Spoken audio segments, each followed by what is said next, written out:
ऐसा मैं मानती हूँ कि जब ना चीज़ें हमारे हिसाब से नहीं चल रही होती हैं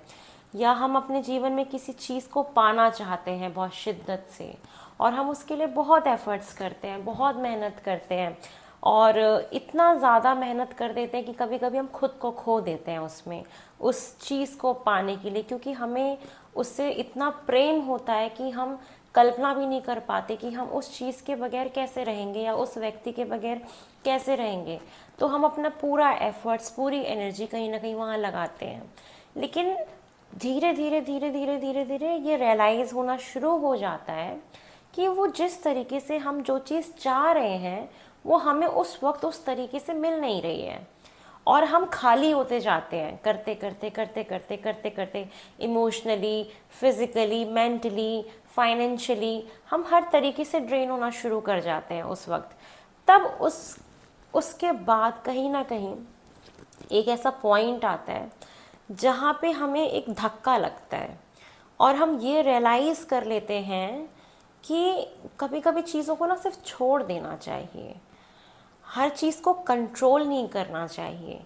चीज़ों को छोड़ देना चाहिए, भगवान के ऊपर सरेंडर कर देना चाहिए और उसको अपनी डेस्टिनी मान के आगे बढ़ जाना चाहिए कभी कभी।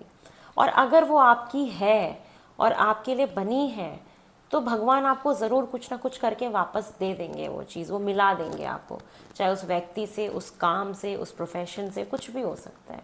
तो सरेंडर के भाव में चले जाना हमें ऐसा प्रतीत कराता है जैसे कि हम पूरे हो गए हैं, हम कंप्लीट हो गए हैं, हमने भगवान के ऊपर सब कुछ छोड़ दिया है। हम कहीं ना कहीं फेथ कर रहे हैं कि मेरे लिए जो भी होगा ना वो बेस्ट होगा।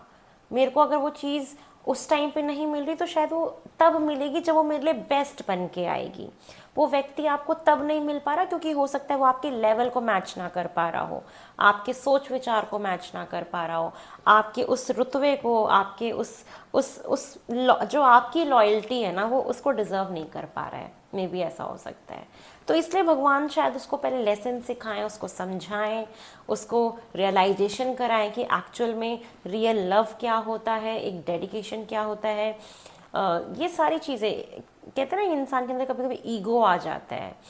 तो उस ईगो की वजह से वो उस चीज़ को नहीं देख पाता, उस प्रेम को नहीं देख पाता, उस भाव को नहीं देख पाता जो सामने वाला व्यक्ति उसको महसूस कराना चाहता है। तो जब वो ईगो की वॉल एक टूट जाती है ना तो वो चीज़ अपने आप हमें मिल जाती है। तो इसलिए कभी कभी हमें ना चीज़ों को सरेंडर कर देना चाहिए, छोड़ देना चाहिए परमात्मा के ऊपर कि प्रभु सब आपके हाथ में, आप